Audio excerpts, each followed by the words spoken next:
Jumpa kembali dengan Roni Lukman di sini. Kali ini saya akan mempersembahkan salah satu partai menarik antara Magnus Carlsen melawan Ian Alexander Nepomniachtchi. Seperti biasa, saya akan menceritakan sedikit tentang data kedua pemain. Magnus Carlsen dilahirkan pada tanggal 30 November 1990 di Norwegia dan menjadi Grandmaster pada tahun 2004 ketika berusia 13 tahun 4 bulan. Sedangkan lawannya, Grandmaster Ian Alexander Nepomniachtchi, lahir pada tanggal 14 Juli 1990 di Rusia dan menjadi Grandmaster pada tahun 2007. Artinya, kedua pemain lahir pada tahun yang sama, hanya berbeda bulan. Mari kita ikuti langkah-langkahnya.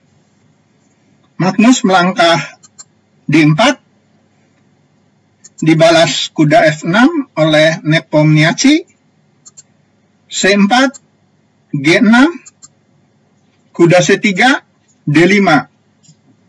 Maka terjadilah pertahanan Grunfeld, salah satu pertahanan yang digemari oleh Nepomniachtchi. Dan partai berlangsung. C makan D5, kuda makan D5, gajah D2. Magnus memilih varian yang tidak begitu sering digunakan. Bila kita mundur satu langkah, varian yang sering digunakan dalam posisi ini adalah dorongan E4, dan partai akan berlangsung kuda makan C3, B makan C3, gajah G7, gajah E3, rokade, benteng C1, C5, kuda F3, gajah G4, gajah E2. Seperti pada partai Kramnik melawan Vachier-Lagrave, dan berakhir draw pada langkah ke-23. Kita kembali ke partai utama. Setelah gajah D2, hitam melangkah gajah D7. Di sini kembali saya mundur satu langkah.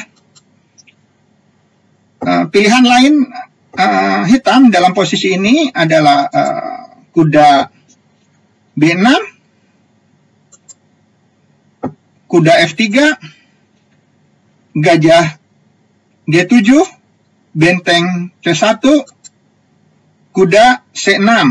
Seperti pada partai Alexei Drev melawan Igor Kurnosov. Kembali ke partai utama.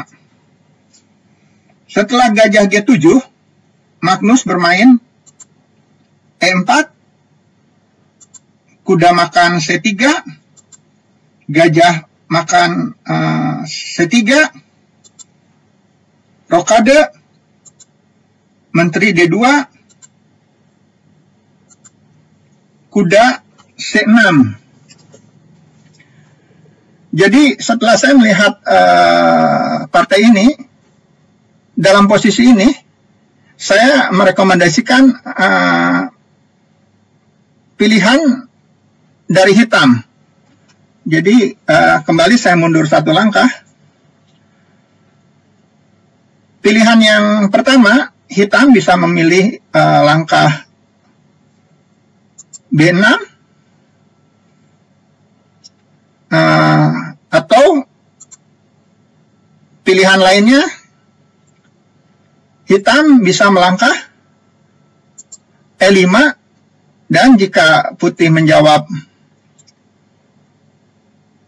D kali E5,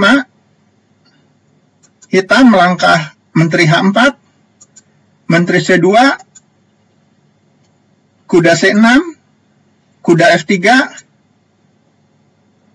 menteri E7. Posisi hitam cukup memuaskan, seperti partai Reger melawan Popov. Kita kembali ke partai utama. Setelah hitam memilih langkah kuda C6, putih menjawab dengan kuda F3, gajah G4, D5, gajah makan F3, gajah makan G7. Saya mundur satu langkah. Dalam partai Bowmaker melawan Grandmaster Volokitin berlangsung G makan F3,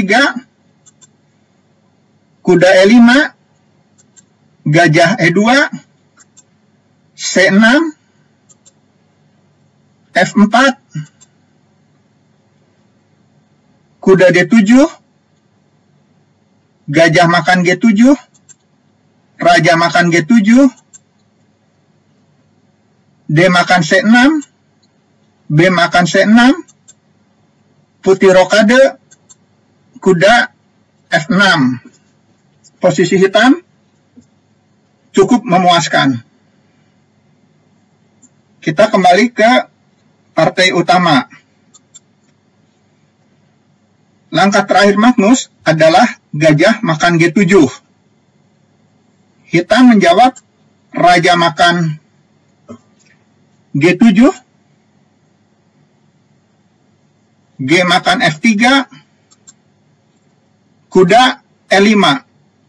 Di sini Magnus melakukan langkah bagus dengan menjawab rokade.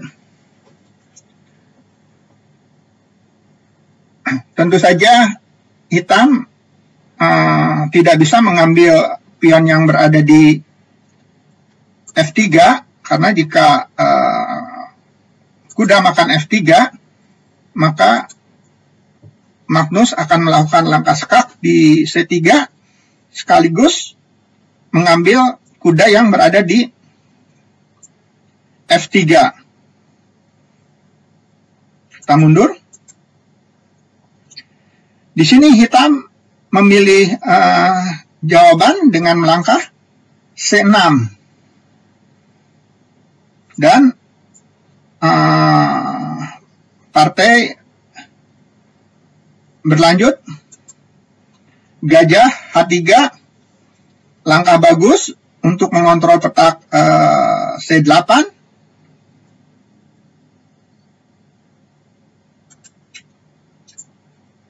Hitam menjawab gajah, raja G8.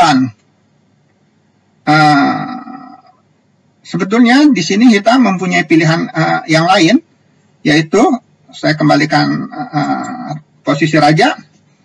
Di sini hitam bisa memilih jawaban C makan D5, dan apabila putih menjawab menteri C3, maka hitam akan melangkah F6.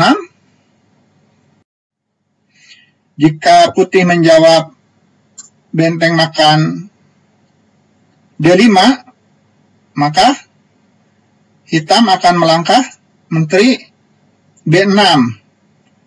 Atau saya mundur satu langkah, jika D makan E5, maka hitam akan memberikan jawaban B5 untuk menempati posisi kuda di C4, dan posisi hitam cukup memuaskan. Kita kembali ke posisi partai utama. Setelah raja G8, putih melanjutkan dengan menteri C3 mengancam kuda yang berada di E5. Hitam melangkah menteri B8, bertujuan untuk menuju petak F4. Jadi seandainya dalam posisi ini putih melangkah F4, maka hitam akan menjawab dengan kuda G4. Seandainya putih mengambil kuda yang berada di G4, hitam akan melangkah menteri F4 skak dan mengambil gajah yang berada di G4. Kita mundur. Dan disinilah cerdiknya Magnus. Bagaimana Magnus menutup diagonal antara B8 menuju petak F4. Di sini Magnus melakukan langkah bagus, yaitu dorongan D6 sekaligus menutup diagonal antara B8 menuju F4. Partai berlangsung E makan D6, F4. Praktis posisi hitam sudah kalah pada posisi ini.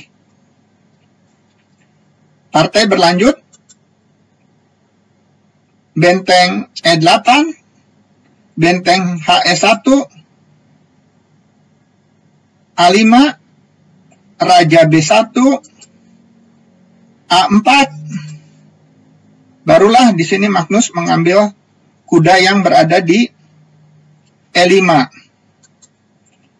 Benteng makan E5, F4, benteng C5, menteri F6, sekaligus mengancam pion yang berada di D6, A3, B3, benteng H5, benteng makan D6. Magnus mengorbankan gajahnya karena melihat kelemahan posisi lawan yang berada di baris bawah. Tentu saja hitam tidak bisa mengambil gajah yang berada di H3 karena putih akan melanjutkan dengan benteng E ke D1. Kita kembali ke posisi utama. Hitam menjawab menteri E8 dan putih lagi-lagi memutus ancaman menteri terhadap E4 dengan langkah gajah E6. Hitam menjawab F kali E6. Magnus melanjutkan serangan dengan melangkahkan benteng E ke D1 untuk menguasai petak D8. Dan di sini hitam menyerah. Demikian partai menarik yang telah dimainkan oleh Magnus. Hal terpenting yang dapat kita pelajari dalam partai ini adalah bagaimana Magnus dapat memotong rencana lawan. Semoga banyak hal yang dapat dipelajari dari partai ini. Salam catur, gens unasumus. Terima kasih, Roni Lukman.